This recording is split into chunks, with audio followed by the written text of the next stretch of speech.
തൃശ്ശൂരിനെ കാര്യമായിട്ട് തന്നെ സാംസ്കാരിക തലസ്ഥാനത്തേക്ക് പോകാം. തൃശ്ശൂർ ആർക്കൊപ്പം?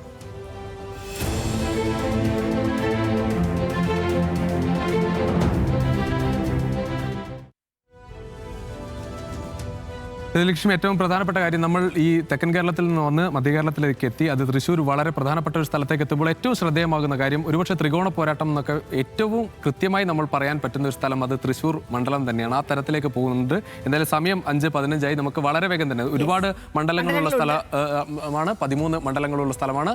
വളരെ വേഗത്തിൽ തന്നെ ആ കണക്കുകളിലേക്ക് പോകാം. യെസ്, അപ്പൊ നമുക്ക് ഇപ്പോ കാണുന്ന പോലെ തന്നെ ഇപ്പം രജീഷ് വേന്ദ്രൻ പറഞ്ഞ പോലെ തന്നെ നമുക്ക് ഗ്രാഫ് വന്നിട്ടുണ്ട്. ഈ എന്താണ് തൃശ്ശൂരിന്റെ മുഴുവൻ ചിത്രമെന്ന്. ഇതിൽ ഏറ്റവും പ്രധാനപ്പെട്ട കാര്യം, അത് തൃശ്ശൂരിന്റെ കണക്കുകൾ പരിശോധിച്ചാൽ 2016-ലും 2021-ലും 13 മണ്ഡലങ്ങളിൽ 12ഉം ഇടതുപക്ഷത്തിനൊപ്പം നിന്ന സ്ഥലമാണ്. 1 കോൺഗ്രസിന് ഒരു തുരുത്ത് മാത്രമായിരുന്നു 2 തവണ ഉണ്ടായിരുന്നത്. സത്യത്തിൽ തൃശ്ശൂർ എങ്ങനെ ചിന്തിക്കുന്നു അതാണ് കേരളം ചിന്തിക്കുക. ഒരു കാര്യമുണ്ട്, ഇപ്പൊ നമ്മൾ 2016-2021 മാത്രം നോക്കിയാൽ പോരെ. തൃശ്ശൂർ ബേസിക്കലി ഒരു UDF മണ്ഡലം. തീർച്ചയായും കഴിഞ്ഞ 10 വർഷമായിട്ട് അതിനുണ്ടായ ഒരു മാറ്റമാണ്. ആ മാറ്റം മാറുമോ ഇല്ലയോ എന്നുള്ളതാണ് ഈ പോരാട്ടത്തിന് വ്യത്യസ്തം. നമുക്കറിയാം, കേരളത്തിൽ കോൺഗ്രസ് എന്ന പാർട്ടി പറയുമ്പോൾ നമ്മൾ ആദ്യം പേരെടുത്ത് പറയുന്ന ലീഡർ കെ കരുണാകരന്റെ ഒരു തട്ടകമായി നിന്ന ഒരു സ്ഥലമാണ്. അദ്ദേഹത്തിന്റെ മകൾ BJP മത്സരിക്കുന്നത് ശ്രദ്ധേയമാണ്. പ്രത്യേകിച്ച് തൃശ്ശൂർ പലപ്പോഴും നമ്മൾ ഈ സമീപകാല തെരഞ്ഞെടുപ്പുകളൊക്കെ നോക്കുമ്പോൾ തൃശ്ശൂർ എങ്ങനെ ചിന്തിക്കുന്നു അതിനനുസരിച്ച് കേരളം ചിന്തിക്കുന്നു എന്ന് പറയാം. കാരണം നമ്മൾ പറഞ്ഞു 2016-ഉം 2021-ഉം ബഹുഭൂരിപക്ഷം മണ്ഡലങ്ങളും, അത് 12 മണ്ഡലങ്ങളും ഇടതുപക്ഷത്തിന് നൽകിയപ്പോൾ ഇടതുപക്ഷത്തിന് ബഹുഭൂരിപക്ഷ സീറ്റുകൾ നൽകിക്കൊണ്ടൊരു സർക്കാർ വന്നു. 2011-ൽ തൃശ്ശൂർ ഒപ്പത്തിനൊപ്പമായിരുന്നു, 7-6 എന്ന് പറഞ്ഞ നിലയിലായിരുന്നു. കേരളവും അങ്ങനെ തന്നെയായിരുന്നു, ഒപ്പത്തിനൊപ്പം നിൽക്കുന്ന തരത്തിലേക്ക് ഒരു ഭരണം വന്നു. 2006-ലേക്ക് പോയപ്പോഴും സമാനമാണ് സ്ഥിതി. ഇടതുപക്ഷത്തിന് അനുകൂലമായി വലിയൊരു മുന്നേറ്റം കണ്ടു. സമാനമായി കേരളത്തിൽ ഇടതുപക്ഷം. ഇത്തവണ എങ്ങനെയായിരിക്കും തൃശ്ശൂർ എന്നുള്ളത് നമുക്ക് കണക്കാക്കാം. ഇപ്പം രജീഷ് വേന്ദ്രൻ പറഞ്ഞ പോലെ തന്നെ തദ്ദേശ തെരഞ്ഞെടുപ്പിൽ കോർപ്പറേഷൻ തിരിച്ചുപിടിച്ച് തലയുയർത്തി നിൽക്കുന്നുണ്ട് UDF. അത് അവർക്കൊരു അനുകൂല ഘടകമാണ്. ലോക്സഭാ തെരഞ്ഞെടുപ്പിൽ ചരിത്രത്തിൽ ആദ്യമായിട്ട് ഈ BJPക്ക് ഒരു MPയെ കൊടുത്ത സ്ഥലം കൂടിയാണ് തൃശ്ശൂർ. മാത്രമല്ല, പ്രധാനമന്ത്രി നരേന്ദ്രമോദി 2.5 വർഷത്തിനിടയിൽ 3 വട്ടം വന്ന മണ്ണാണ് തൃശ്ശൂർ. തൃശ്ശൂരിനുണ്ട്. മാത്രമല്ല, നമ്മൾ ഈ പറയുന്ന പോലെ ഇപ്പം ഒരു 3ാം ചേരി കേരളത്തിൽ ഉണ്ട് എന്ന് പറയുമ്പോഴും വടക്കൻ കേരളത്തിലേക്ക് BJPക്ക് പോകാൻ പറ്റുന്ന ഒരു ഗേറ്റ് ആണ് തൃശ്ശൂർ എന്ന് പറയുന്നത്. ആ ഒരു ഗേറ്റ് തുറന്ന് ഇവർ അകത്തേക്ക് പോകുമോ ഇല്ലയോ എന്നുള്ളതും ഒക്കെയും ഈ തിരഞ്ഞെടുപ്പിൽ വേണം നമുക്ക് മനസ്സിലാക്കാനുള്ളത്. അപ്പൊ കാര്യങ്ങൾ വളരെ വിശദമായിട്ട് പരിശോധിക്കാം. തൃശ്ശൂരിൽ ഇനി ഓരോ മണ്ഡലങ്ങൾ എന്ന കണക്കെ പോകാല്ല രജീഷ് രവീന്ദ്രൻ. നമുക്ക് തോന്നുന്നത് ആ തൃശ്ശൂർ തന്നെ തുടങ്ങാം എന്ന് തോന്നുകയാണ്. കാരണം ത്രികോണ പോരാട്ടം നടക്കുന്ന സ്ഥലമാണ്. ഏറ്റവും പ്രധാനപ്പെട്ട കാര്യം, ഇത്തവണ മത്സരിക്കുന്നത് ആലങ്കോട് ലീലാകൃഷ്ണൻ ഇടതുപക്ഷത്തിന്റെ സ്ഥാനാർത്ഥിയായി മത്സരിക്കുന്നു. UDFന്റെ സ്ഥാനാർത്ഥിയായി രാജൻ പല്ലൻ വരുന്നു. BJP സ്ഥാനാർത്ഥിയായി കഴിഞ്ഞ തവണ UDFന് വേണ്ടി മത്സരിച്ച പത്മജ വേണുഗോപാൽ വരുന്നു.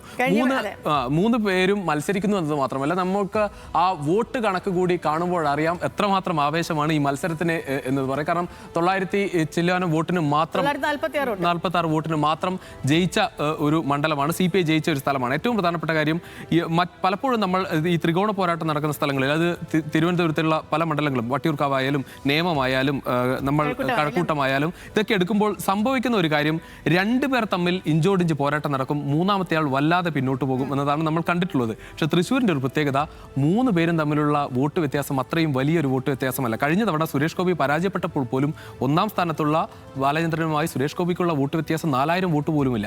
അപ്പൊ അത്രയും ഒരു ചെറിയ ചലനം പോലും ഒരുപക്ഷെ ആർക്കും ജയിക്കാം. ഇത്തവണത്തെ ഒരു സ്ഥാനാർത്ഥി നിർണയത്തിൽ നമുക്ക് അറിയാതെ പോലെ രജീഷ് വേന്ദ്രൻ, ഇപ്പം CPMന്റെ ഒരു കോട്ടയാണ് കണ്ണൂർ എന്ന് നമ്മൾ പറയും. അതേപോലെ CPIയുടെ ഒരു കോട്ടയാണ് തൃശ്ശൂർ എന്ന് പറയുന്നത്. അവർക്ക് വളരെ സ്വാധീനമുള്ള ഒരു സ്ഥലമാണ് ഈ തൃശ്ശൂർ എന്ന് പറയുന്ന ഒരു ജില്ല തന്നെ. അവരുടെ ജയിച്ചു വരുന്ന കണക്കാണെങ്കിലും ഒക്കെയും അങ്ങനെ തന്നെയാണ്. പക്ഷേ അങ്ങനെ ഒരു സ്ഥലത്ത് ഇത്തവണത്തെ അവരുടെ കാരണം ഇത് ഒരു സാഹിത്യ അക്കാദമിയുടെ തെരഞ്ഞെടുപ്പല്ലല്ലോ, നിയമസഭാ തെരഞ്ഞെടുപ്പാണ്. നിയമസഭാ തെരഞ്ഞെടുപ്പ് വരുമ്പോൾ അതിൽ നമ്മൾ പരിഗണിക്കേണ്ട പല ഘടകങ്ങളും ഉണ്ട്. അപ്പൊ അതനുസരിച്ചുള്ള ഒരു സ്ഥാനാർത്ഥിയാണോ അവിടെ വന്ന? എനിക്ക് തോന്നുന്നു VS സുനിൽകുമാറിന്റെ ഒക്കെ പേര് വല്ലാതെ കേട്ട ഒരു സ്ഥലമാണ്. സുനിൽകുമാർ വന്നേക്കും വീണ്ടും. CPIക്ക് അവരുടെ ഒരു മണ്ണാണത്, അവരുടെ ഒരു കോട്ടയാണത്. അവർക്ക് വളരെ ഇത്തവണ നല്ല അനുകൂല സാഹചര്യങ്ങളുള്ള സ്ഥലമാണ്. വേറെ പ്രത്യേകിച്ച് പറയാൻ കാരണങ്ങളൊന്നുമില്ല. അപ്പം അങ്ങനെ വരുമ്പോൾ അവിടെ ഈ ഒരു കാൻഡിഡേറ്റ് അവിടെ ഓക്കെ ആണോ എന്നുള്ളത് തീർച്ചയായും ഒരുപക്ഷെ, പ്രത്യേകിച്ച് ആ മണ്ഡലം കൈവിട്ടു പോയാൽ CPI ഒരുപക്ഷെ ഏറ്റവും കൂടുതൽ പഴി കേൾക്കാൻ പോകുന്നത് സ്ഥാനാർത്ഥി നിർണയത്തിൽ ആയിരിക്കും എന്ന കാര്യത്തിൽ ഒരു സംശയമില്ല. ആലങ്കോട് ഏതെങ്കിലും തരത്തിൽ രാഷ്ട്രീയമായി CPIക്ക് ഏതെങ്കിലും പ്രശ്നമുള്ള ഒരാളല്ല, പക്ഷേ ഒരു സാംസ്കാരിക തലത്തിൽ അവിടെ അറിയപ്പെടുന്ന അറിയപ്പെടുന്നു. ഇപ്പൊ പൊന്നാനിന്ന് ഒരാളെ കൊണ്ടുവന്ന് അവിടെ മത്സരിപ്പിക്കുകയാണ്. അപ്പം പക്ഷേ സാംസ്കാരിക തലത്തിൽ അദ്ദേഹം ഇടപെടുന്ന സ്ഥലമാണ്, അതിൽ തർക്കമില്ല. അദ്ദേഹം കവിയും പ്രഭാഷകൻ എന്ന തലത്തിലൊക്കെ ഇടപെടുന്ന ഒരാളാണ്. പക്ഷേ എതിർ സ്ഥാനാർത്ഥികളുടെ ശക്തിയാണ് ഒരുപക്ഷെ ഇത്തവണത്തെ തെരഞ്ഞെടുപ്പിൽ ഏറ്റവും ശ്രദ്ധേയമാണ്. കാരണം രാജൻ പല്ലൻ മേയറാണ്. ഈ തൃശ്ശൂർ മണ്ഡലത്തെ സംബന്ധിച്ചിടത്തോളം നഗരം വാർഡുകൾ മാത്രം ചേരുന്ന ഒരു മണ്ഡലമാണ്. രാജൻ പല്ലന് അത്രമാത്രം അറിയാവുന്ന രാജൻ പല്ലനെ ഇപ്പൊ കേരള രാഷ്ട്രീയത്തിൽ മുഴുവൻ രാജൻ പല്ലനെ അറിയുന്ന ആൾക്കാർ വേണമെന്നില്ല. ഇപ്പൊ നമുക്ക് അവിടെ നിന്നുള്ള നേതാക്കളെയൊക്കെ ഇപ്പൊ ടി എൻ പ്രതാപനെ പോലെ, അതല്ലെങ്കിൽ നമ്മുടെ അനിൽ അക്കരെ പോലെ അങ്ങനെ അറിയപ്പെടുന്ന ഒരു നേതാവാണെന്ന് ചോദിച്ചാൽ അല്ല. പക്ഷേ രാജൻ പല്ലന് തൃശ്ശൂരിൽ നല്ല സ്വാധീനമുണ്ടെന്ന്. മാത്രമല്ല ഇപ്പൊ പറയുന്ന പോലെ എനിക്ക് തോന്നുന്നു 15,000 ഹിന്ദു വോട്ടോ മറ്റേ ഉള്ളൂ ഈ തൃശ്ശൂരിനെ സംബന്ധിച്ച്. അവിടെ സഭാ വോട്ടുകൾ വളരെ നിർണായകമാകുന്ന ഒരു സ്ഥലം കൂടിയാണ്. അപ്പം അങ്ങനെ വരുമ്പോൾ അവിടെ ഈ പ്ലേസ് ചെയ്തിരിക്കുന്ന സ്ഥാനം പക്ഷേ ഈ ഇത്തവണ നഷ്ടപ്പെട്ട കോർപ്പറേഷൻ ഭരണം തിരിച്ചുപിടിക്കുന്നതിൽ വളരെ നിർണായകമായി അതിന് പിന്നിൽ പ്രവർത്തിച്ച ഒരാളാണ് രാജൻ പല്ലൻ. അദ്ദേഹം എന്തായാലും അവിടെ മേയർ ആരാകണം മേയർ എന്ന കാര്യത്തിലൊക്കെ തീരുമാനമെടുത്തത് പോലും രാജൻ പല്ലനാണെന്ന കാര്യത്തിൽ ഒരു സംശയമില്ല. മൂന്നാമത്തെ ആള് പത്മജ ഉറപ്പായും പറയണം. കാരണം ഒരു കുടുംബത്തിലെ 3 പേരും തോൽപ്പിച്ച മണ്ണു കൂടിയാണ് തൃശ്ശൂർ. അച്ഛനെയും 2 മക്കളെയും. പത്മജയുടെ ഒരു കാര്യത്തിൽ ഒരുപക്ഷെ ഇത്രയും വലിയ ശക്തി ഉള്ള ഒരു ലീഡറുടെ മകൾ എന്ന് പറയുമ്പോൾ പോലും കേരള രാഷ്ട്രീയത്തിൽ പത്മജ വേണുഗോപാലിന് തെരഞ്ഞെടുപ്പിൽ ജയിക്കാൻ പറ്റിയിട്ടില്ല എന്നതാണ് അതിന്റെ. തീർച്ചയായും അവർ പല തവണ മത്സരിക്കുമ്പോഴും അത് മുകുന്ദപുരത്ത് ഉള്ള സമയത്തായാലും പാർലമെന്റിലായാലും അല്ലെങ്കിൽ നിയമസഭാ തെരഞ്ഞെടുപ്പുകളിലേക്ക് വരുമ്പോഴായാലും എങ്ങനെയെങ്കിലും ജയിക്കുമെന്ന ഒരു പ്രതീക്ഷയൊക്കെ നൽകും. പക്ഷേ അവസാനം പരാജയപ്പെടുന്നതാണ് നമ്മൾ കണ്ടിട്ടുള്ളത്. പക്ഷേ ഇത്തവണത്തെ കാര്യം അങ്ങനെയല്ല. കഴിഞ്ഞ തവണ സുരേഷ് ഗോപി പിടിച്ച ആ വോട്ട് അത് വലിയ ഒരു ഇമ്പാക്റ്റാണ് തൃശ്ശൂർ മണ്ഡലത്തിൽ ഉണ്ടാക്കിയിട്ടുള്ളത്. അതിനോടൊപ്പം പത്മജ കൂടി ചേരുമ്പോൾ ഈ വോട്ട് ഈ പറഞ്ഞ 945 എന്ന് പറഞ്ഞ 46 എന്ന് പറഞ്ഞ ആ വോട്ട് മറികടക്കാൻ ഈസിയായി പറ്റുമെന്ന്. ലോക്സഭാ തെരഞ്ഞെടുപ്പിൽ തൃശ്ശൂരിന്റെ MP ആയി സുരേഷ് ഗോപി വന്നൊരു സാഹചര്യം അവിടെ നിലവിലില്ല. അതും കൂടി നമ്മൾ പറയണം. കാരണം സുരേഷ് ഗോപി ഒരു വർഷം മുന്നേ അവിടെ MP ആയി നിന്ന ഒരു അനുകൂല സാഹചര്യം ഉണ്ടല്ലോ. ആ അനുകൂല സാഹചര്യം ഇപ്പൊ നിലവിൽ അവിടെ ഉണ്ടോ എന്ന് പക്ഷേ അതിൽ മറ്റൊരു കാര്യം, തൃശ്ശൂർ മണ്ഡലത്തിൽ സുരേഷ് ഗോപിക്ക് ഭൂരിപക്ഷം കിട്ടിയിട്ടുമുണ്ട്. നമ്മൾ ആ അർത്ഥത്തിൽ കൂടി കേരളത്തിൽ ഏറ്റവും കൂടുതൽ BJPക്ക് ഓരോ നിയമസഭാ മണ്ഡലങ്ങളുടെ അടിസ്ഥാനത്തിൽ ഭൂരിപക്ഷം കിട്ടിയ 11 മണ്ഡലങ്ങളിൽ 1 തൃശ്ശൂരാണെന്ന് കണക്കുകൂടി ഇതിലുണ്ട്. അതുകൊണ്ട് പത്മജ വേണുഗോപാലിൽ ആ പ്രതീക്ഷയാണ് എല്ലാവരും വെച്ചു പുലർത്തുന്നത്. അത്രമാത്രം വലിയ പ്രതീക്ഷയോടെയാണ് BJP ഇത്തവണ ഇറങ്ങുകയും ചെയ്യുന്നത്. BJPക്ക് സ്വാഭാവികമായിട്ടും വേരോട്ടമുള്ള ഒരു മണ്ണാണ്. അവിടെ ഇനി എങ്ങനെയാകും പത്മജയുടെ പെർഫോമൻസ് എന്ന കാര്യം കൂടി നമ്മൾ കാത്തിരുന്നറിയുന്നത്. ഇപ്പം നിലവിലെ നമ്മൾ ഈ പ്രചാരണമൊക്കെ വെച്ച് നോക്കുമ്പോഴത്തേക്ക് രാജൻ പല്ലയുടെ നേരിയ മുൻതൂക്കം ഉണ്ടോ? പ്രചാരണം എനിക്ക് തോന്നുന്നത് അവിടെ നമ്മൾ പലപ്പോഴും സംസാരിക്കുമ്പോൾ പറഞ്ഞ പോലെ ഒരു ട്രയാങ്കിൾ പോരൊക്കെ ഉണ്ടാന്ന് ചോദിച്ചാൽ ഇപ്പം നിലവിൽ ആലങ്കോട് ലീലാകൃഷ്ണൻ അവിടെ കാര്യമായിട്ട് എന്തെങ്കിലും ചെയ്യാൻ പറ്റുന്നു. പക്ഷെ നമ്മൾ തുടർച്ചയായി അവർ ജയിക്കുന്ന ഒരു മണ്ഡലം എന്ന അർത്ഥത്തിലാണ് CPI അതൊരു കോർ വോട്ട് എന്ന അർത്ഥത്തിലാണ് ആലങ്കോടിനെ കാണുന്നത്. പക്ഷേ നമ്മൾ ഈ പറഞ്ഞതുപോലെ രാജൻ പല്ലനും പത്മജയും തമ്മിലുള്ള ഒരു ഫൈറ്റിലേക്കാണ് അവസാന ഘട്ടത്തിലേക്ക് പ്രചാരണം എത്തുമ്പോൾ കാണുന്നത്. മാത്രമല്ല ഇപ്പൊ പ്രധാനമന്ത്രിയൊക്കെ എത്തുമ്പോൾ അതൊക്കെ ഏത് നിലയ്ക്ക് അവിടെ, കാരണം പ്രധാനമന്ത്രി നരേന്ദ്രമോദി ഇതിന് മുന്നേ എത്തിയ ഘട്ടങ്ങളിലൊക്കെ BJPക്ക് മികച്ച വിജയം നേടാനും അല്ലെങ്കിൽ അവർക്ക് നല്ലൊരു തൃശ്ശൂരാണ് ഒരുപക്ഷെ അവർക്ക് പാർലമെന്റിലേക്ക് എന്തായാലും ചവിട്ടുപടി നൽകിയ ഒരു സ്ഥലം എന്ന അർത്ഥത്തിൽ നമ്മൾ തൃശ്ശൂരിനെ അങ്ങനെ വിലയിരുത്തണം. വളരെ വേഗത്തിൽ തന്നെ നമുക്ക് രണ്ടാമത്തെ മണ്ഡലവും പോകുമ്പോൾ ഇത് മണലൂരിലേക്ക് പോകുമ്പോൾ അവിടെയും അത്തരത്തിൽ ഒരു ത്രികോണപ്പോര് നടക്കുന്ന സ്ഥലമാണ്. ഏറ്റവും പ്രധാനപ്പെട്ട കാര്യം അവിടെ വളരെ പ്രധാനപ്പെട്ട സ്ഥാനാർത്ഥികൾ മത്സരിക്കുന്നത് കൊണ്ട് മാത്രമല്ല, നമ്മൾ ഈ പറഞ്ഞതുപോലെ BJPക്ക് വോട്ട് ഷെയർ കൂടിയ ഒരു സാഹചര്യം കൂടിയാണ് മണലൂരിനെ ഇത്രമാത്രം ശ്രദ്ധേയമാക്കുന്നത്. എന്തായാലും മത്സരത്തിൽ മുന്നിൽ വരുന്നത് C രവീന്ദ്രനാഥ്, മുൻ വിദ്യാഭ്യാസ മന്ത്രി മത്സരിക്കുന്നു ഇടതുപക്ഷത്തിന് വേണ്ടി. കോൺഗ്രസ് നേതാവ് TN പ്രതാപൻ, മുൻ MP മത്സരിക്കുന്നു UDFന് വേണ്ടി. അതോടൊപ്പം BJP നേതാവ് KK അനീഷ് കുമാർ.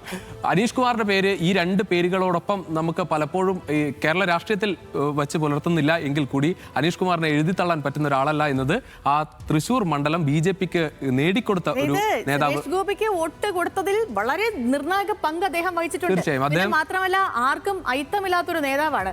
RSSന്റെ വലിയ പിന്തുണയുള്ള ഒരു നേതാവാണ് അനീഷ് കുമാർ എന്ന് പറയുന്നത്. പിന്നെ മാത്രമല്ല അവിടുത്തെ വോട്ട് ഷെയർ എന്ന് പറഞ്ഞാൽ വിജയ് സുരേന്ദ്ര എനിക്കൊന്ന് 30% ഈഴവ വോട്ടും 20% നായർ വോട്ടും ഉണ്ട്. ഇവിടെ നിൽക്കുന്ന 3 സ്ഥാനാർത്ഥികൾ C രവീന്ദ്രനാഥ്, TN പ്രതാപൻ, അനീഷ് കുമാർ. ഈ ഹിന്ദു വോട്ടുകൾ തമ്മിൽ സ്പ്ലിറ്റ് ആവുകയാണ്. അത് അക്കാര്യത്തിൽ സംശയമില്ലല്ലോ. ഹിന്ദു വോട്ട് ഉറപ്പായിട്ടും സ്പ്ലിറ്റ് ആവും. അപ്പൊ അവിടെ നിർണായകമായ സഭാ വോട്ടുകൾ. പക്ഷെ നമ്മൾ പലപ്പോഴും പറയും തൃശ്ശൂരിന്റെ അല്ലെങ്കിൽ മണലൂരിന്റെ കാര്യത്തിൽ ഈ സാമുദായിക സമവാക്യം ഈ അർത്ഥത്തിലൊന്നും പ്രതിഫലിക്കുന്ന ഒരു മണ്ണായി പലപ്പോഴും മണലൂരിനൊന്നും വിലയിരുത്താറില്ല. കാരണം അത് ഒരു രാഷ്ട്രീയ ഭൂമികയാണ് മണലൂർ എന്ന് പറയുന്നത്. എന്തായാലും പക്ഷെ നമ്മൾ ഈ മത്സരം നടക്കുന്നത് പ്രത്യേകിച്ച് ഈ ആരോപണം ആരോപണങ്ങൾ പലപ്പോഴും പറയുന്നത് ടി എൻ പ്രതാപൻ തോറ്റ ഒരു പശ്ചാത്തലം, അത് സുരേഷ് ഗോപിയിലേക്ക് കോൺഗ്രസിന്റെ വോട്ടുകൾ വല്ലാതെ പോയി എന്നതാണ് ഇടതുപക്ഷത്തിന്റെ പ്രചാരണത്തിൽ വളരെ ഏറ്റവും കൂടുതൽ എടുത്തു പറയുന്നത്. രവീന്ദ്രനാഥിന്റെ കാര്യത്തിൽ നമുക്കറിയാം, രവീന്ദ്രനാഥ് നേരത്തെ വിദ്യാഭ്യാസ മന്ത്രി ആയിരുന്ന ഘട്ടത്തിൽ അടക്കം വലിയ മാറ്റങ്ങൾ വിദ്യാഭ്യാസ മേഖലയിൽ, ഒരുപക്ഷെ ഇന്ന് ഇടതുപക്ഷം പറയുന്ന വിദ്യാഭ്യാസ മേഖലയിലെ മാറ്റങ്ങൾ തുടക്കം കുറിച്ച ഒരു വിദ്യാഭ്യാസ മന്ത്രിയാണ് രവീന്ദ്രനാഥ്. പ്രത്യേകിച്ച് ഒരു നമ്മൾ പറയുന്ന ഒരു ക്ലീൻ പൊളിറ്റിക്കൽ ഇമേജ് ഉള്ള ഒരു നേതാവ് എന്ന അർത്ഥത്തിലാണ് പറയുന്നത്.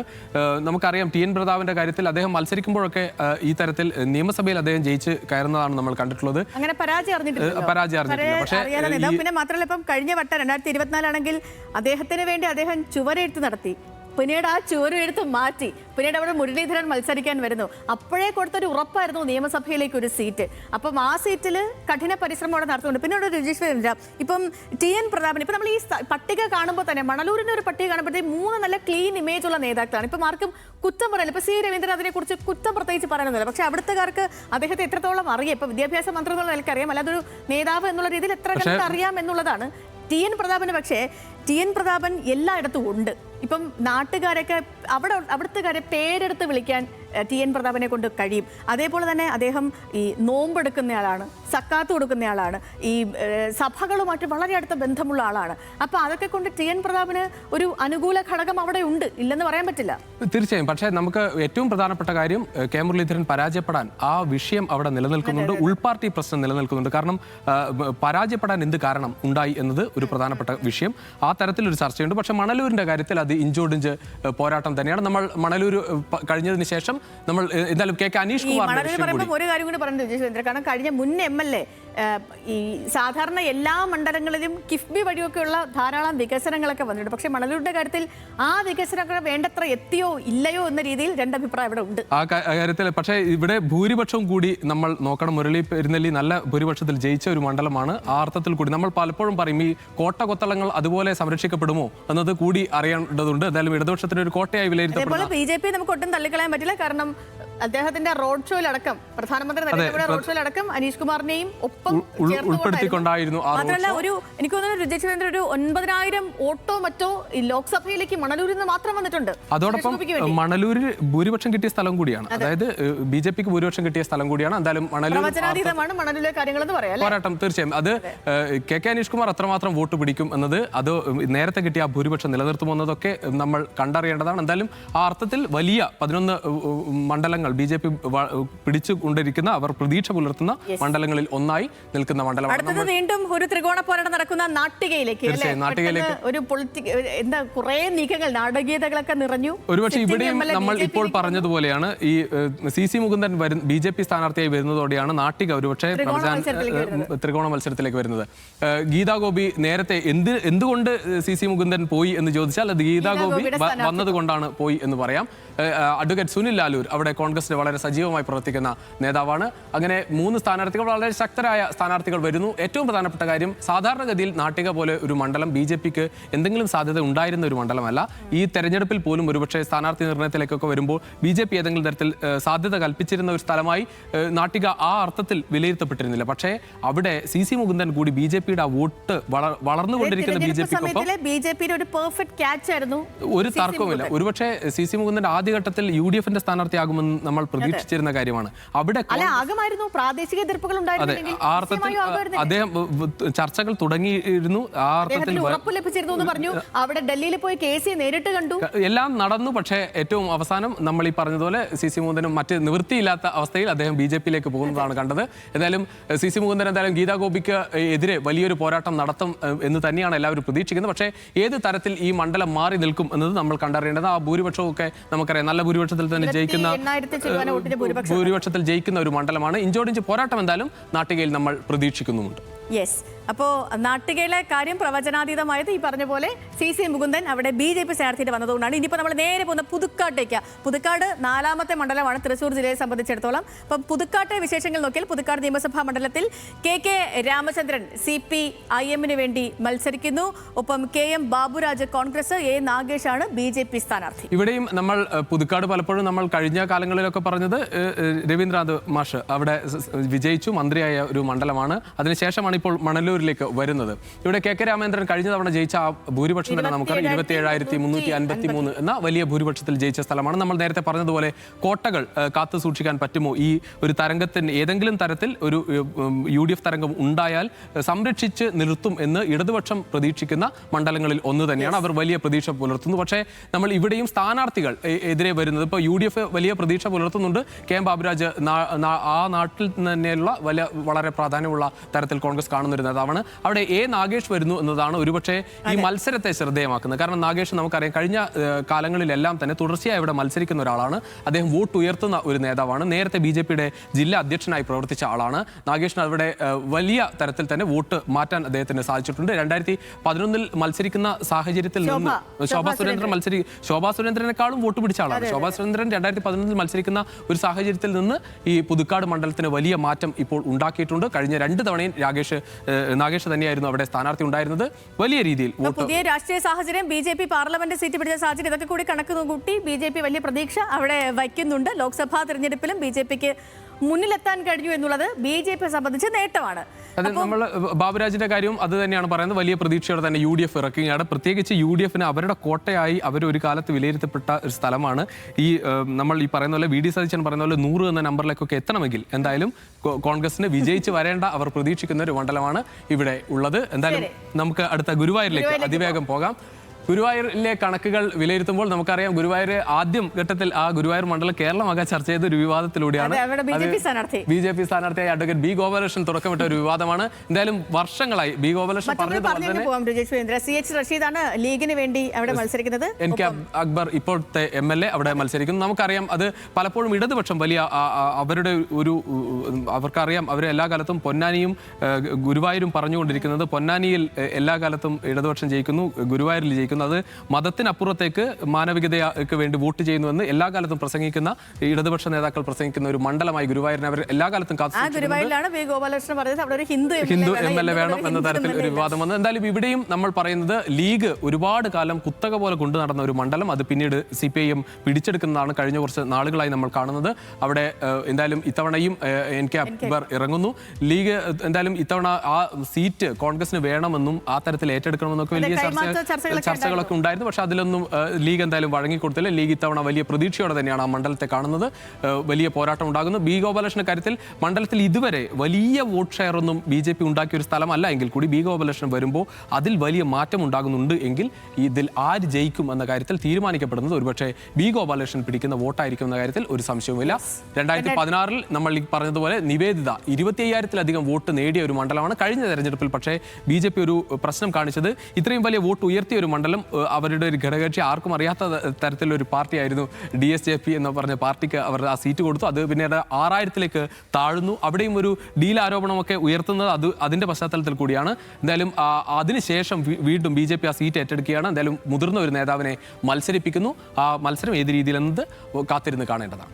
ശരി, അപ്പം ഗുരുവായൂർ കഴിഞ്ഞ് ഇനിയിപ്പോൾ നേരെ കൊടുങ്ങല്ലൂരിലേക്ക് പോവുകയാണ്. കൊടുങ്ങല്ലൂർ നിയമസഭാ മണ്ഡലത്തിലേക്ക്. അവിടെ VR സുനിൽകുമാർ CPIക്ക് വേണ്ടി, OJ ജനീഷ് കോൺഗ്രസിന് വേണ്ടി, ഒപ്പം ഡോക്ടർ വർഗീസ് ജോർജ് 2020-ക്ക് വേണ്ടി മത്സരിക്കുന്നു. നമുക്കറിയുന്ന പോലെ ജനീഷ് KSUവിന്റെ സംസ്ഥാന യൂത്ത് കോൺഗ്രസ്, പ്രത്യേകിച്ച് ഏറ്റവും പ്രധാനപ്പെട്ട യൂത്ത് കോൺഗ്രസിന്റെ സംസ്ഥാന അധ്യക്ഷൻ മത്സരിക്കുന്നു എന്ന് തന്നെയാണ് ഒരുപക്ഷെ ഈ മണ്ഡലത്തെ കോൺഗ്രസ് പ്രവർത്തകർക്ക് വലിയ ആവേശം ഉണ്ടാക്കുന്നത്. കാരണം അവർ ആ മണ്ഡലം പിടിച്ചെടുക്കാൻ വേണ്ടി തീരുമാനിച്ച് ഇറങ്ങാൻ അവരുടെ യൂത്ത് കോൺഗ്രസിന്റെ അധ്യക്ഷനെ തന്നെ ഇറക്കുകയാണ്. എന്തായാലും നമ്മൾ പലപ്പോഴും പറയുന്നത് കൊടുങ്ങല്ലൂർ ഇടത് കോട്ടയായി 893 വോട്ടുകൾക്കാണ് കഴിഞ്ഞ വട്ടം VR സുനിൽകുമാർ ജയിച്ചത്. അത് ആ ശതമാനം ഇത്തവണയും നിലനിർത്താൻ പറ്റും. പക്ഷേ എനിക്ക് തോന്നുന്നത് VR സുനിൽകുമാറിനെതിരെ ഒരു തരത്തിൽ ഒരു വികാരമുണ്ട്. അത് ഒരുപക്ഷെ പലപ്പോഴും ആ സ്ഥാനാർത്ഥി മാറ്റിയാൽ നന്നാകും എന്ന തരത്തിൽ ഇടതുപക്ഷത്ത് നിന്ന് വലിയ ചർച്ചയൊക്കെ ഉണ്ടായിരുന്നു. പക്ഷേ അവസാന ഘട്ടം ഒരു ഘട്ടത്തിൽ VR സുനിൽകുമാർ പറവൂരിലേക്ക് VD സതീശനെ മത്സരിക്കാൻ വേണ്ടി വന്നേക്കുമെന്നവരെ ചർച്ചയുണ്ടായിരുന്നു. പക്ഷേ ഏറ്റവും ഒടുവിൽ അത് ടൈസൺ മാസ്റ്റർക്കാണ് പോയത്. എന്തായാലും മൂന്നാം അവസരമാണ് CPIയുടെ ചിഹ്നത്തിലേക്ക് VR സുനിൽകുമാർ വരുന്നത്. എന്തായാലും നമ്മൾ OJ ജനീഷിനെ കൂടി പറഞ്ഞു പോകാം. കാരണം OJ ജനീഷ് നമുക്കറിയാം യൂത്ത് കോൺഗ്രസിന്റെ സംസ്ഥാന അധ്യക്ഷനായത് രാഹുൽ മാങ്കൂട്ടത്തിൽ വിവാദത്തിന് ശേഷം ആയതാണ്. പക്ഷേ അദ്ദേഹം വലിയ തരത്തിൽ തുടക്കത്തിൽ ഉണ്ടായ ഒരു പ്രശ്നങ്ങളൊക്കെ നമുക്കറിയാം. അബിൻ വർക്കി ഉണ്ടാക്കിയ ചില കോലാഹലം, പക്ഷേ അതൊക്കെ വളരെ പെട്ടെന്ന് തന്നെ അദ്ദേഹത്തിന് മറികടക്കാൻ സാധിച്ചു. എന്തായാലും ഇത്തവണ ഏറ്റവും പ്രധാനപ്പെട്ട കാര്യം യൂത്ത് കോൺഗ്രസ് ഒരുപാട് സീറ്റ് ഈ കോൺഗ്രസിൽ നിന്ന് വാങ്ങിച്ചെടുക്കാൻ അവർക്ക് സാധിച്ചു എന്നത് ചെറിയ കാര്യമല്ല. പലപ്പോഴും നമ്മൾ കാണുന്നതാണ് യൂത്ത് കോൺഗ്രസ് ആ ഒരു സംഘടന എപ്പോഴും ഇങ്ങനെ സീറ്റ് ചോദിക്കും, പലപ്പോഴും കാത്തിരിക്കുന്നത് കാണാറുണ്ട്. പക്ഷേ ഇത്തവണയൊക്കെ നല്ല രീതിയിൽ തന്നെ പരിഗണിക്കപ്പെട്ടിട്ടുണ്ട് യൂത്ത് നേതാക്കളെയും. ആ അർത്ഥത്തിൽ അവർക്ക് വലിയ പ്രതീക്ഷ. 2020 നമുക്ക് പറഞ്ഞു പോകേണ്ടതുണ്ട്. രുചി സുരേന്ദ്രൻ 2020ക്ക് വേണ്ടി നമ്മൾ അറിയുന്ന പോലെ ഡോക്ടർ വർഗീസ് ജോർജ് ആണ് ഉമ്മൻചാണ്ടിയുടെ മരുമകൻ NDA സ്ഥാനാർത്ഥിയായിട്ട് മത്സരിക്കുന്നു എന്നുള്ളതിൽ ഏറ്റവും പ്രധാനപ്പെട്ട അദ്ദേഹത്തിന്റെ പ്രതികരണം തന്നെ വളരെ രസകരമാണ്. ഞാൻ ഭാര്യയോട് ചോദിച്ചാണ് മത്സരിക്കുന്നതെന്നൊക്കെ പറഞ്ഞത്. അത് ഇടയ്ക്കൊരു വിവാദമാക്കാനൊക്കെ ശ്രമിക്കുകയും ചെയ്തിരുന്നു. ഉമ്മൻചാണ്ടിയുടെ മരുമകൻ 2020ക്ക് വേണ്ടി മത്സരിക്കുന്നു. അപ്പോൾ പിന്നീട് അത് ഈ മറിയം തന്നെ വന്ന് പറയുന്നുണ്ടായിരുന്നു. അദ്ദേഹം ഇന്നോ ഇന്നലെയോ അല്ല, അച്ഛൻ ജീവിച്ചിരുന്ന കാലം തൊട്ട് അദ്ദേഹം 2020ക്ക് വേണ്ടി 2020 പിന്നീട് NDAയിലേക്ക് പോയതാണ്. ഈ രാഷ്ട്രീയ കാലാവസ്ഥയ്ക്കിടയിൽ അപ്പം അവിടെയും അദ്ദേഹം വലിയ വോട്ട് പിടിക്കാനുള്ള സാധ്യതയൊന്നുമില്ല. പക്ഷെ എങ്കിലും അത് അവിടെ മണ്ഡലത്തെ സംബന്ധിച്ച് ഒരു കൗതുകമാണ്. ഇനിയിപ്പോ നേരെ ഇരിങ്ങാലക്കുടയിലേക്ക് പോകാം, ഒരു മന്ത്രിമണ്ഡലത്തിലേക്ക് പോകാം. ഇരിങ്ങാലക്കുടയിൽ നമ്മൾ ബിന്ദുവിന്റെ മണ്ഡലം, അത് ബിന്ദു കഴിഞ്ഞ തവണ മന്ത്രിയായി എങ്കിൽ കൂടി നമ്മൾ മനസ്സിലാക്കേണ്ടത് ആ മണ്ഡലം ഒരു വലതുകോട്ടയാണ്. സത്യത്തിൽ ഉണ്ണിയാടൻ ഒരുപാട് കാലം കയ്യിൽ വെച്ചുകൊണ്ട് നടന്ന ഒരു മണ്ഡലമാണ്. അവിടെ ബിന്ദു അവിടെ ജയിച്ചു എന്നത് മാത്രം. പക്ഷെ ആ ജയം പോലും നമുക്കറിയാം, ആ വോട്ട് അത്രയും വലിയ ഒരു വോട്ടായിരുന്നില്ല. 5949 എന്ന വളരെ ചെറിയൊരു വോട്ടിനാണ് ബിന്ദു ജയിച്ചത്. അവിടെ ഏറ്റവും പ്രധാനപ്പെട്ട കാര്യം, ഇത്തവണ ഉന്നത വിദ്യാഭ്യാസ മന്ത്രി മത്സരിക്കുന്നു എന്നത് പറയാം. പക്ഷേ CPM ടിക്കറ്റിൽ മത്സരിക്കുന്നു. കേരള കോൺഗ്രസ് നേതാവ് തോമസ് ഉണ്ണിയാടൻ ഇത്തവണയും മത്സരിക്കുന്നു. സന്തോഷ് ചേറാക്കുളം BJP സ്ഥാനാർത്ഥിയെ മത്സരിക്കുന്നു. ഇതിൽ ഉണ്ണിയാടന്റെ കാര്യമാണ് ഒരുപക്ഷെ ഉണ്ണിയാടന്റെ കയ്യിലുണ്ടായിരുന്ന ഒരു മണ്ഡലം അത് കൈവിട്ടതിന് ശേഷം വീണ്ടും അദ്ദേഹം തന്നെയാണ് മത്സരിക്കുന്നത് നമ്മൾ കണ്ടിട്ടുള്ളത്. ആ അർത്ഥത്തിൽ ഉണ്ണിയാടന് വീണ്ടും ഒരു തിരിച്ചുവരവിന് വേണ്ടി ഒരു ശ്രമമാണ് ഇത്തവണത്തെ പോരാട്ടം. അദ്ദേഹം തുടർച്ചയായി 4 തവണ MLA ആയി, പിന്നീട് ചീഫ് വിപ്പ് പദവിയിലൊക്കെ എത്തി. അതിനുശേഷം അദ്ദേഹത്തിന്റെ കയ്യിൽ നിന്ന് 2 തവണ ആ മണ്ഡലം നഷ്ടപ്പെട്ടു. ഇനി ആ മണ്ഡലം തിരിച്ചു പിടിക്കാൻ വേണ്ടി അദ്ദേഹം തന്നെ ഇറങ്ങുന്നു. ഒരുപക്ഷെ പ്രാദേശിക തലത്തിൽ ഒരു എതിർപ്പ് UDF-നുള്ളിൽ വരുന്നത് അതാണ്. ഉണ്ണിയാടൻ അല്ലാതെ മറ്റൊരു സ്ഥാനാർത്ഥി വേണമെന്ന തരത്തിൽ അവിടെ പ്രാദേശികമായി കോൺഗ്രസ് വലിയ തരത്തിൽ ശബ്ദം ഉയർത്തുന്ന ഒരു സ്ഥലം കൂടിയാണ്. ഇവിടെ ഈ BJP എത്ര വോട്ട് പിടിക്കുമെന്നതും ഇരിഞ്ഞാലക്കുടയുടെ തീർച്ചയായും ആ വോട്ട് കണ്ടാൽ നമുക്കറിയാം.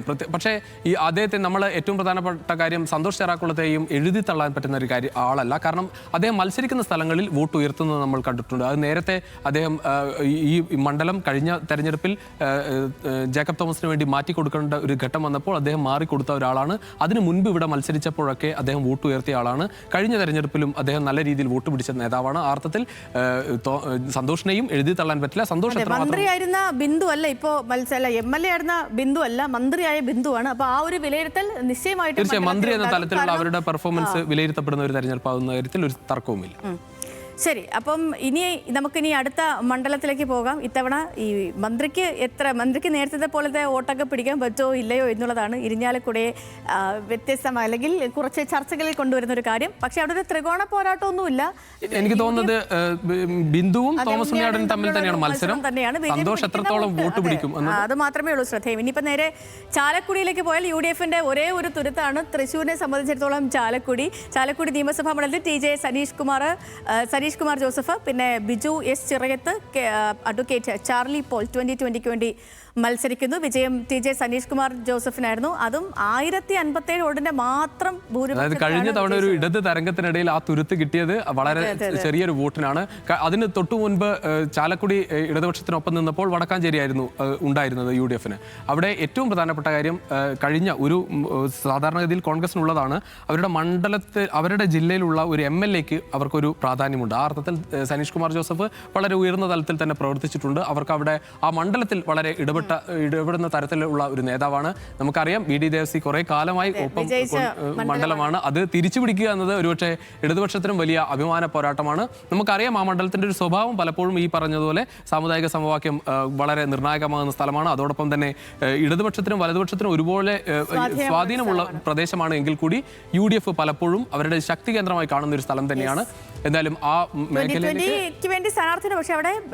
ഫൈറ്റ് നടക്കുന്നത് കോൺഗ്രസും CPI-ഉം തമ്മിലാണെന്ന കാര്യത്തിൽ ഒരു തർക്കവുമില്ല. ഇനി നേരെ ഒല്ലൂർ, അതും മന്ത്രിമണ്ഡലമാണ്. ഒല്ലൂരിലേക്ക് പോകുമ്പോഴത്തേക്കും K രാജൻ തന്നെയാണ് ഇത്തവണയും CPI-ക്ക് വേണ്ടി ഒല്ലൂരിൽ മത്സരത്തിന് വേണ്ടി ഇറങ്ങുന്നത്. അതേപോലെ തന്നെ ഷാജി കോടംകണ്ടത്ത് കോൺഗ്രസിന് വേണ്ടി ബിജോയ് തോമസ് BJP. ഇവിടെ ഏറ്റവും ശ്രദ്ധേയമായി എനിക്ക് തോന്നുന്നത് സേതുലക്ഷ്മി, കാരണം നമ്മൾ ഒരു നേതാവിനെ കാണിച്ച് ഒരു മണ്ഡലം കാണിച്ച് ഇവിടെ ജയിക്കുമെന്ന് അത്രയും ആത്മവിശ്വാസത്തോടെ പ്രവർത്തകർക്ക് പ്രവർത്തിക്കാൻ തോന്നുന്ന ഒരു നേതാവായി തന്നെ ഒല്ലൂരിൽ ഈ ഒല്ലൂരിനെ കുറിച്ച് സംസാരിക്കുമ്പോഴത്തേക്ക് രുചി സുരേന്ദ്രൻ വേറെ കാര്യങ്ങളൊന്നും പറയേണ്ടതില്ല. 21,506 വോട്ട് എത്ര കണ്ട് കൂട്ടും K രാജൻ എന്നുള്ളത് മാത്രമേ. പക്ഷേ ഷാജി എഴുതി തള്ളാൻ പറ്റുന്ന ആളല്ല. കഴിഞ്ഞ തവണ അവിടെ നമ്മുടെ ഈ ടോൾ പ്ലാസ വിഷയവുമായി ബന്ധപ്പെട്ട് അങ്ങനെ ജനകീയമായ വിഷയങ്ങൾ ഏറ്റെടുക്കുകയും അത് കോടതിയിൽ പോവുകയും അവിടെ അതിന് പരിഹാരം കാണുകയും ചെയ്ത അഭിഭാഷകൻ എന്ന തരത്തിൽ അദ്ദേഹം ആ മേഖലയിൽ വളരെ അറിയപ്പെടുന്ന ആളാണ്. പക്ഷേ കെ രാജന്റെ ഒരു ജനപ്രീതി അത് നമ്മൾ ഒരുപക്ഷെ മുൻപ് MLA ആയിരുന്ന അതെ നമ്മൾ ഇപ്പം എല്ലാ മണ്ഡലങ്ങളും പറയുമ്പോൾ നേരത്തെ ബിന്ദു ടീച്ചറിന്റെ മണ്ഡലം പറഞ്ഞ പോലെ MLA ആയിരുന്ന ബിന്ദു ടീച്ചർ അല്ല, ഇപ്പം മത്സരിച്ച് മന്ത്രിയായി ബിന്ദു ടീച്ചർ വീണ്ടും മത്സരിക്കാൻ വരുമ്പോഴത്തേക്കും അപ്പോഴെങ്ങനെ ആൾക്കാർ ചിന്തിക്കും? നേരത്തെ കുറച്ച് പ്രശ്നങ്ങളൊക്കെ ഉണ്ടായിരുന്നു ഉന്നത വിദ്യാഭ്യാസ മേഖലയൊക്കെ ബന്ധപ്പെട്ട് തന്നെയാണെങ്കിലും കുറേയധികം വിവാദങ്ങളും കാര്യങ്ങളും ഒക്കെ സജീവ ചർച്ചയിൽ വന്നതാണ്. അപ്പം അങ്ങനെയുള്ള ബിന്ദു ടീച്ചർ ഇനിയിപ്പോൾ വീണ്ടും വരുമ്പോൾ എന്തായിരിക്കും? പക്ഷേ കെ രാജനെ കുറിച്ച് അങ്ങനെയല്ല. രാജൻ മിനിസ്റ്റർ മത്സരിച്ച് മന്ത്രിയുടെ ശേഷം നല്ല റെക്കോർഡുള്ള അല്ലെ നല്ലൊരു ഗുഡ് ബുക്ക് ഉള്ള ഒരാളാണ് രാജൻ മിനിസ്റ്റർ. ഈ വയനാട് വിഷയമൊക്കെ വന്നപ്പോൾ അത് മുഖ്യമന്ത്രി നേരിട്ട് ഏൽപ്പിച്ച ഒരാൾ കൂടിയാണ് രാജൻ മിശ്ര. അത് ആ അർത്ഥത്തിൽ അത് ഫിനിഷ് ചെയ്ത ഒരാൾ കൂടിയാണ്. അവിടെയൊക്കെ ഒരുപക്ഷെ ഈ ജില്ലയ്ക്കപ്പുറത്തേക്ക് എവിടെ വേണമെങ്കിലും ഒരുപക്ഷെ നമ്മൾ പറയില്ല എവിടെ വേണമെങ്കിലും പോയി മത്സരിക്കാൻ ജയിക്കാൻ ഒരു കപ്പാസിറ്റി ഉള്ള തരത്തിലുള്ള ഒരു നേതാവായി അദ്ദേഹം ഉയർന്നത് നമ്മൾ കണ്ടു. എന്തായാലും വലിയ ഒരു പോരാട്ടം. എനിക്ക് തോന്നുന്നു ഈ ഭൂരിപക്ഷം ഇപ്പൊ നമ്മൾ ഈ കാണുന്ന ഭൂരിപക്ഷം 21,506 അല്ലേ, 506 ആ ഒരു ഭൂരിപക്ഷം മിക്കവാറും ഒരു 30,000-ത്തിലേക്കൊക്കെ ഉയരുമായിരിക്കും. താഴ്വെന്ന് തോന്നുന്നില്ല ഈ രാജൻ മിനിസ്റ്റർ കാര്യത്തിൽ. 10ാമത്തെ മണ്ഡലത്തിലേക്ക് വടക്കാഞ്ചേരി നിയമസഭാ മണ്ഡലത്തിൽ സേവ്യർ ചിറ്റിലപ്പള്ളി CPM സ്ഥാനാർത്ഥിയായി ഇത്തവണയും മത്സരിക്കുന്നു. PN വൈശാഖ് കോൺഗ്രസ് സ്ഥാനാർത്ഥിയായി മത്സരിക്കുന്നു.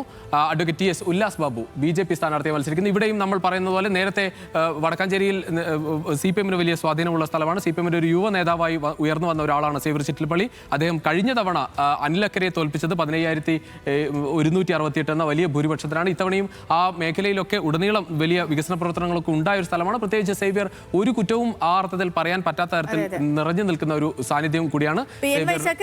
അവിടെയുള്ള പോര് തന്നെയാണ് അവിടെ നടക്കുന്നത്. പ്രത്യേകിച്ച് PN വൈശാഖിനെ സംബന്ധിച്ച് അവിടെയുള്ള ഒരു പ്രാദേശിക തലത്തിൽ വലിയ എതിർപ്പ് ഈ സ്ഥാനാർത്ഥി നിർണ്ണയവുമായി ബന്ധപ്പെട്ടുണ്ടായിരുന്നു. കാരണം അദ്ദേഹം അവിടെ ഒരു കൗൺസിലറാണ് എന്ന അർത്ഥത്തിൽ മാത്രമല്ല UDF നേതൃത്വം നേരിട്ട് തന്നെ അവിടെ വലിയ നേതാക്കളൊക്കെ ഒന്നിച്ച് പരാതി കൊടുക്കുക പോലും ചെയ്തു. പക്ഷേ നേതൃത്വം എന്തായാലും PN വൈശാഖിൽ തന്നെ ഉറച്ചു നിൽക്കുകയായിരുന്നു. അത്തരത്തിലൊരു മത്സരം അവിടെ ഇവർ തമ്മിൽ തന്നെയാണ്. പക്ഷേ ഉല്ലാസ് ബാബു അവിടെ വോട്ട് പിടിക്കുന്ന ഒരു നേതാവ് തന്നെയാണ്. ആ അർത്ഥത്തിൽ തന്നെയായിരിക്കും നമ്മൾ എങ്ങനെയായിരിക്കും അത് വന്നു ചേരുക എന്ന് കാണുക. പക്ഷേ വലിയൊരു മുൻതൂക്കം എന്തായാലും നിലവിൽ സേവ്യർ ചിറ്റിലപ്പള്ളിക്ക് ആ മണ്ഡലത്തിൽ കാണാനാകും. നമ്മൾ അടുത്ത മണ്ഡലത്തേക്ക് 10 മണ്ഡലങ്ങൾ പൂർത്തിയാക്കി 11ാമത്തെ മണ്ഡലത്തിലേക്ക് നമ്മൾ പോവുകയാണ്. ഇനി കയ്പമംഗലത്തേക്ക് പോകുമ്പോഴത്തേനും CPI-യുടെ കോട്ടയായ ഒരു മണ്ഡലമാണ് കയ്പമംഗലം. തുടർച്ചയായിട്ട് CPI സ്ഥാനാർത്ഥികൾ ജയിക്കുന്ന സ്ഥലമാണ്. ടൈസൺ മാസ്റ്റർ ആയിരുന്നു. 22,698 വോട്ടുകൾക്കാണ് അദ്ദേഹം ജയിച്ചത്. ടൈസൺ മാസ്റ്റർ പക്ഷേ ഇത്തവണ പ്രതിപക്ഷ നേതാവിനെ നേരിടാൻ വേണ്ടി പറവൂരിലേക്ക് പോയിട്ടുണ്ട്.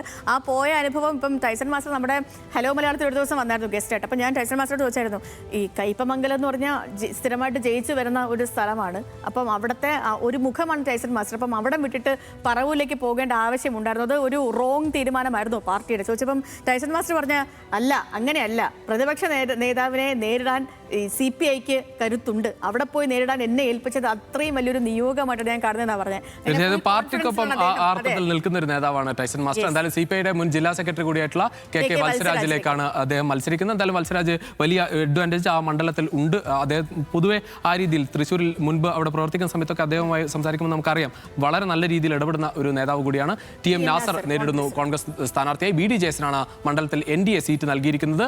അതുല്യ ഘോഷ് മത്സരിക്കുന്നു NDA സ്ഥാനാർത്ഥിയായി. നമ്മൾ അടുത്ത മണ്ഡലത്തിലേക്ക് പോയാൽ കയ്പമംഗലം പൂർത്തിയായി. കയ്പമംഗലത്ത് എന്തായാലും ടൈസൺ മാസ്റ്റർ ഉണ്ടാക്കിയ ഒരു ഓളം അത് വത്സരാജിന് നിലനിർത്താൻ സാധിക്കുമോ എന്നത് മാത്രമാണ് എല്ലാവരും.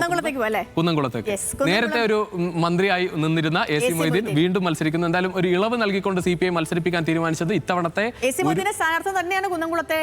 ശ്രദ്ധേയമാക്കുന്നത്. പ്രത്യേകിച്ച് AC മൊയ്തീൻ മത്സരിക്കാൻ തന്നെ കാരണം ഒരുപക്ഷെ ഈ മണ്ഡലം പോലും വിട്ടുപോകരുത് എന്ന് CPM-ന് നിർബന്ധമുണ്ട്. കാരണം ഇത്തവണ ജയിക്കണമെങ്കിൽ തൃശ്ശൂരിൽ വലിയൊരു മുന്നേറ്റം ഉണ്ടാക്കണമെന്ന് CPM-ന് അറിയാം. അതുകൊണ്ട് AC മൊയ്തീൻ തന്നെ മത്സരിക്കുന്നു. PT അജയ് മോഹൻ മത്സരിക്കുന്നു കോൺഗ്രസിനായി. രജിൽ KR BDJ സ്ഥാനാർത്ഥി മത്സരിക്കുന്നു. നമുക്കറിയാം AC മൊയ്തീൻ കഴിഞ്ഞ തവണ വലിയ വിവാദങ്ങളൊക്കെ ഉണ്ടാക്കാൻ ശ്രമിച്ച ഒരു കാലം നമുക്കറിയാം. ആ സമയത്ത് പോലും 26,631 വോട്ടിന് ജയിച്ച ഒരു സ്ഥലമാണ്. ഇടതുപക്ഷത്തിന്റെ മറ്റൊരു കോട്ടയായി വിലയിരുത്തപ്പെടുന്ന ഒരു സ്ഥലം തന്നെയാണ് കുന്നംകുളം. അവിടെ എന്തായാലും AC മൊയ്തീന് നിലവിൽ അവർക്ക് ഒരു വലിയ അഡ്വാൻറ്റേജ് ഉണ്ട്. ഇനിയിപ്പം ചേലക്കരയിലേക്കാണ്. ചേലക്കര എന്ന് പറയുന്നത് നമുക്കറിയുന്ന പോലെ ഇടതുപക്ഷത്തിന്റെ മറ്റൊരു കോട്ടയാണ്. രാധാകൃഷ്ണന്റെ മണ്ഡലമായിരുന്നു. അദ്ദേഹം MP ആയിട്ട് പോകുന്നു. പിന്നെ അവിടെ പ്രദീപ് വരുന്നു. അദ്ദേഹം വീണ്ടും ജനവിധി തേടി വരുന്ന ഒരു സ്ഥലമാണ്. പ്രത്യേകിച്ച് വലിയ ഒരു UDF തരംഗമുണ്ട് ആ ഉപതെരഞ്ഞെടുപ്പിൽ എന്നൊക്കെ പറയുമ്പോൾ പോലും അവിടെ സംരക്ഷിച്ച് നിർത്തിയ ഒരു മണ്ഡലമാണ്. പക്ഷേ നമ്മൾ ആ പ്രതീക്ഷിച്ച ഒരു ഭൂരിപക്ഷമായിരുന്നില്ല കഴിഞ്ഞ തവണ ഉണ്ടായത്. കഴിഞ്ഞ തവണ കെ രാധാകൃഷ്ണന് കിട്ടിയ ആ വോട്ടിൽ നിന്ന് വല്ലാതെ കുറഞ്ഞിട്ടാണ് UR പ്രദീപ് അവിടെ ജയിച്ചത്. പക്ഷേ നമുക്കറിയാം കാലങ്ങളായി സമീപകാലത്തൊക്കെ തുടർച്ചയായി അവിടെ ഇടതുപക്ഷം ജയിക്കുന്നതാണ് നമ്മൾ കണ്ടിട്ടുള്ളത്. 12,201 വോട്ടിന് UR പ്രദീപ് ജയിച്ച സ്ഥലം രമ്യ ഹരിദാസിനെ പരാജയപ്പെടുത്തി. രമ്യ ഹരിദാസ് അതുകൂടി പറയണം, എതിർ സ്ഥാനാർത്ഥി. പക്ഷേ ഇത്തവണ വളരെ ശ്രദ്ധേയമാണ് ഈ സ്ഥാനാർത്ഥി നിർണ്ണയം എന്നതുകൂടി പറഞ്ഞു പോകാം. കാരണം ശിവൻ വീട്ടിക്കൊന്ന് UDF-നായി ഇറങ്ങുന്നു. അദ്ദേഹം കോൺഗ്രസ് നേതാവാണ്, പക്ഷേ ഈ മണ്ഡലം ലീഗിൻ്റെതാണ്. അത് കോൺഗ്രസ് നേതാവായ അദ്ദേഹത്തെ പിടിച്ച് ഒരു സ്വതന്ത്ര സ്ഥാനാർത്ഥിയൊക്കെ മത്സരിക്കുന്ന, അതായത് ആ മണ്ഡലം UDF കൈവിട്ടു എന്ന തരത്തിലാണ് എനിക്ക് ആ സ്ഥാനാർത്ഥി നിർണ്ണയത്തിൽ തോന്നിയത്. കാരണം അവിടെ ഒരു കോൺഗ്രസ് സ്ഥാനാർത്ഥി അവർക്ക് നിർത്താം. 12,000 വോട്ടിന് മാത്രം രമ്യ ഹരിദാസ് തോറ്റ സ്ഥലമാണ്. ഒന്നുകിൽ രമ്യ ഹരിദാസിനോട് രണ്ടാമത് മത്സരിക്കാൻ പറയാമായിരുന്നു, അല്ലെങ്കിൽ മറ്റൊരു കോൺഗ്രസ് നേതാവിന് അവിടെ ഒരു അവസരം കൊടുക്കാമായിരുന്നു. പക്ഷേ അത്തരത്തിലൊന്നും ചെയ്യാതെ അത് ലീഗിനോട് സംസാരിച്ച് ആ സീറ്റുമായി സംസാരിക്കാമായിരുന്നു. പക്ഷേ ആ രീതിയിലേക്ക് പോയില്ല. ഒരു സ്വതന്ത്ര സ്ഥാനാർത്ഥിയാണ് അദ്ദേഹം മത്സരിക്കുന്ന ഒരു ഘട്ടത്തിലേക്ക് വന്നത്. കെ ബാലകൃഷ്ണൻ ഇതുപോലെ BJP സ്ഥാനാർത്ഥിയെ മത്സരിക്കുന്നത്. അദ്ദേഹം കഴിഞ്ഞ തവണയും ഉപതെരഞ്ഞെടുപ്പിലും ആ സമയത്തും മത്സരിച്ചപ്പോൾ വോട്ട് കുത്തനെ ഉയർത്തിയ ഒരാളാണ്. എന്തായാലും ഇതാണ് പൊതു ചിത്രം. നമ്മൾ ഈ പറഞ്ഞതുപോലെ ഇത്ര മണ്ഡലങ്ങൾ 13 മണ്ഡലങ്ങളാണ് ഈ തൃശ്ശൂരിലുള്ളത്. 12 മണ്ഡലങ്ങൾ നിലവിൽ ഉണ്ട്. അതിന്റെ കണക്കുകളാണ് നമ്മൾ കണ്ടത്.